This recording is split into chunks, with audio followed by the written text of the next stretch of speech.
Assembly के समय क्या हालात है? असेंबली ठीक तरीके से चल रही है, नहीं लग नहीं रहा है। ऐसी बात नहीं है। हम महराज मलिक काफी कुछ देखिए, सवाल इस बात का है कि कोई आदमी ज़्यादा बोलने से, ज़्यादा शोर शराबा करने से कोई उसको कुछ हासिल होने वाला नहीं। हम अपनी बेबाकी से बात रखते हैं, हम अपोजिशन का रोल करते हैं, हमारा काम है सरकार को घेरना, उसका काम हम करते आए हैं और आगे भी करेंगे। लेकिन उसको ये मालूम नहीं कि सनातन धर्म चीज़ क्या है, वो गलतफहमी में है। मेजॉरिटी तो उनकी है, लेकिन हमें अपोजिशन का रोल करना है। हम तो अपनी बात रखेंगे, लोगों की सड़क की बात रखेंगे, पानी की बात रखेंगे, बेरोजगारी की बात रखेंगे, जो 2 लाख नौकरियों की बात की है वो बात रखेंगे, फ्री सिलेंडर जो देने की बात की है उसकी बात रखेंगे। तो हमारा काम है ये बात रखना, क्योंकि इन्होंने तो अपने एजेंडे में ये बात कही थी। आज हम पूछते हैं कि कहाँ है फ्री राशन, कहाँ है फ्री बिजली, कहाँ है नौजवानों के लिए रोजगार। उसके लिए हम घेरेंगे, क्यों नहीं घेरेंगे? क्या तानी कसना जाने कसना, वो क्या, उनको क्या मालूम है कि हमने क्या किया है क्या नहीं किया, वो मैंने जवाब उनको वहाँ दे दिया। फिर कल नेशनल हाईवे बंद रहा, जब मुझे असेंबली में पता चला तो मैंने इमीडिएटली वहाँ के साथियों से बात की और कहा कि आप इस प्रोटेस्ट को बंद करें, मैं कल आऊँगा। कल मैं एडमिनिस्ट्रेशन से और नेशनल हाईवे अथॉरिटी हो या हमारी डिस्ट्रिक्ट एडमिनिस्ट्रेशन हो, इनसे बात करके कोई रास्ता निकालेंगे। यही फैसला हुआ है कि एक अंडरपास के बजाय 2 दिए गए हैं 7-7 मीटर चौड़े, ताकि लोगों को और कन्वीनियंट हो सके। और इसमें उन्होंने नेशनल हाईवे अथॉरिटी का भी मैं शुक्रिया करता हूँ, डिस्ट्रिक्ट का भी शुक्रिया करता हूँ कि जिन्होंने हमारी बात को माना। लेकिन हमारा रोल लोगों के साथ है, हम लोगों के साथ कनेक्टेड है, हमें हर चीज़ का पता चलता है, जिसकी वजह से हम जब हमारे नोटिस में आती है तो हम इमीडिएटली उस पर रिएक्ट करते हैं। उसी का नतीजा आज ये निकला। जेके मीडिया देखने वाले सभी दर्शकों का एक बार फिर से बहुत बहुत स्वागत है। तो आप सबको पता है कि पिछले 2 दिनों से जो हालात जतवाल इलाके में बने थे, जतवाल के लोग लगातार प्रोटेस्ट कर रहे थे और ये मांग कर रहे थे या तो यहां पर फ्लाईओवर दिया जाए या फिर यहां पर जो कलवर्ट बनाई है उसे बड़ा कर दिया जाए या कुछ ना कुछ इसका हल निकाला जाए। और हाईवे ब्लॉक हुआ, तमाम प्रदर्शन वहां पर हमें देखने को मिला और एट द एंड एक आश्वासन कल जो है एमएलए सांबा सुरजीत सिंह सिलाथिया जी की तरफ से मिला कि आप इस प्रोटेस्ट को बंद कर दीजिए, खत्म कर दीजिए, इसमें कोई ना कोई हल जरूर निकाला जाएगा। तो फाइनली वो दिन आज हमें देखने को मिल रहा है कि इसका हल निकाला गया है। क्या हल निकाला गया है, क्या सौगात जतवाल के लोगों को मिली है, ये जानने की कोशिश करेंगे, क्योंकि अपने बिजी शेड्यूल से वक्त निकालकर आज सांबा पहुंचे हैं सुरजीत सिंह सिलाथिया जी, क्योंकि असेंबली में लगातार जो बजट सत्र है वो अभी भी लगातार जारी है। फाइनली आज यहां सांबा पहुंचे हैं और जो एक बर्निंग इशू सा बन गया था, प्रोटेस्ट हमें लगातार देखने को मिला, हाईवे ब्लॉक हुआ, तमाम चीजें हुई हैं। उसके बाद आपके आश्वासन पर प्रोटेस्ट को पोस्टपोन भी किया गया, तमाम चीजें हुई। आज फाइनली इसके ऊपर पूर्ण विराम लगा है, मसला सॉर्ट आउट सुनने में आया कि हो गया है। क्या इस समय की जो प्रेजेंट सिचुएशन है इस पूरे मसले को लेकर बात करें? देखिए, कल इन लोगों ने हमारे उस एरिए के नौजवान हों, बुजुर्ग हों, माता बहनें हों, उनका एक प्रोटेस्ट लॉन्च किया उन्होंने कि हमारे यहाँ पे अंडरपास जो है बड़ा होना चाहिए। वो तो ब्रिज की डिमांड करते थे। उसके सिलसिले में काफ़ी देर कल नेशनल हाईवे बंद रहा।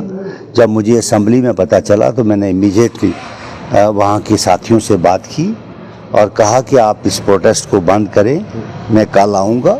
कल मैं एडमिनिस्ट्रेशन से और नेशनल हाईवे अथॉरिटी हो या हमारी डिस्ट्रिक्ट एडमिनिस्ट्रेशन हो, इनसे बात करके कोई रास्ता निकालेंगे। तो आज मैं उसी के सिलसिले में यहाँ आया था। एक मीटिंग यहाँ की गई है, जिस मीटिंग में हमारे सारे साथी जो इन्वॉल्व थे उस एरिए के वो आए हुए हैं और उनके सामने ही फैसला हुआ है कि एक अंडरपास के बजाय 2 दिए गए हैं 7-7 मीटर चौड़े, ताकि लोगों को और कन्वीनियंट हो सके। और इसमें उन्होंने नेशनल हाईवे अथॉरिटी का भी मैं शुक्रिया करता हूँ, डिस्ट्रिक्ट का भी शुक्रिया करता हूँ कि जिन्होंने हमारी बात को माना। लेकिन एक फॉर्मेलिटी रह गई है, उस फॉर्मेलिटी का डीओ लेटर्स वगैरह मैं लिख के दे रहा हूँ, ताकि उसके मुताबिक ही ये इस चीज़ को चेंज कर पाएंगे, जिसकी मुझे पूरी उम्मीद है कि इन लोगों को उसका फ़ायदा मिल सके। यानी मसला हल हो गया, बताया जा रहा है कि अब डबल कर दिया गया उस अंडरपास को। जी हाँ, उसको डबल कर दिया गया है, 7 के बजाय अब 14 मीटर हो गया। बिल्कुल, लेकिन एक इशू मैं जानना चाहूंगा, ये जो तमाम चीजें हुई हैं, क्या आपको लग रहा है कि यहाँ पर एडमिनिस्ट्रेशन को फौरी तौर पर रिस्पॉन्ड करना चाहिए था, जिसको लेकर ये लगातार इंतजार कर रहे थे और फाइनली आपकी कॉल पर ये तमाम चीजें पॉसिबल हो पाई? देखिए, इसीलिए लोग प्रतिनिधि चुनते हैं। मकसद क्या है? तो प्रतिनिधि चुनने का मकसद यही होता है कि जो भी एमएलए हो उसको सतर्क रहे क्योंकि एडमिनिस्ट्रेशन का तो रोल अपनी जगह पे है, लेकिन हमारा रोल लोगों के साथ है, हम लोगों के साथ कनेक्टेड है, हमें हर चीज़ का पता चलता है, जिसकी वजह से हम जब हमारे नोटिस में आती है तो हम इमीडिएटली उस पर रिएक्ट करते हैं। उसी का नतीजा आज ये निकला। इसके अलग हटकर मैं पूछूंगा, असेंबली के इस समय क्या हालात है? असेंबली ठीक तरीके से चल रही है, नहीं, लग नहीं रहा है। ऐसी बात नहीं है। हम महराज मलिक काफी कुछ देखिए, सवाल इस बात का है कि कोई आदमी ज़्यादा बोलने से, ज़्यादा शोर शराबा करने से कोई उसको कुछ हासिल होने वाला नहीं है। हम अपनी बेबाकी से बात रखते हैं, हम अपोजिशन का रोल करते हैं, हमारा काम है सरकार को घेरना, उसका काम हम करते आए हैं और आगे भी करें। लेकिन एक चीज जानना चाहूंगा ना, महराज मलिक ने जिस वर्ड का इस्तेमाल किया, हिंदू शब्द का भी इस्तेमाल किया और ऊपर से शराब का नाम जोड़कर, ये क्या दर्शाने की कोशिश की गई है? ये तो बुद्धिमत्ता की बात है, जितनी सोच होगी उसी के मुताबिक कोई बात करता है। मैं इस पर कोई कमेंट्स नहीं करना चाहता, लेकिन उसको ये मालूम नहीं कि सनातन धर्म चीज़ क्या है, वो गलतफहमी में है। लेकिन आप भी लगातार एनसी को आड़े हाथों ले रहे हैं, वो भी हमने देखा, और कहीं ना कहीं आपके एलओपी जो हैं वो भी लगातार आरोप लगा रहे हैं नेशनल कॉन्फ्रेंस के ऊपर कि ये हाउस ही नेशनल कॉन्फ्रेंस का नजर आ रहा है। देखिए, इसमें तो कोई दो राय नहीं है कि मेजॉरिटी तो उनकी है, लेकिन हमें अपोजिशन का रोल करना है। हम तो अपनी बात रखेंगे, लोगों की सड़क की बात रखेंगे, पानी की बात रखेंगे, बेरोजगारी की बात रखेंगे, जो 2 लाख नौकरियों की बात की है वो बात रखेंगे, फ्री सिलेंडर जो देने की बात की है उसकी बात रखेंगे। तो हमारा काम है ये बात रखना, क्योंकि इन्होंने तो अपने एजेंडे में ये बात कही थी।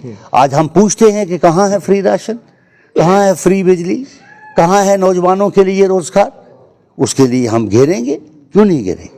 लेकिन नेशनल कॉन्फ्रेंस जो आपके ऊपर तंज कस रही थी, उसका जवाब भी आपने बड़ी बेबाकी से दिया असेंबली में। नहीं, उनका तंज कसना या नहीं कसना वो क्या, उनको क्या मालूम है कि हमने क्या किया है क्या नहीं किया, वो मैंने जवाब उनको वहां दे दिया था। चलिए, बहुत धन्यवाद। तो ये थे हमारे साथ सुरजीत सिंह सलाथिया जी, एमएलए सांबा, जिन्होंने एक मसला जो है वो हल करा दिया, जो कि एक बर्निंग इशू है। मैं यहाँ के लोगों से भी बातचीत करूंगा, लेकिन मैं एक चीज आपको बताना चाहता हूँ कि जनप्रतिनिधियों का होना कितना जरूरी है।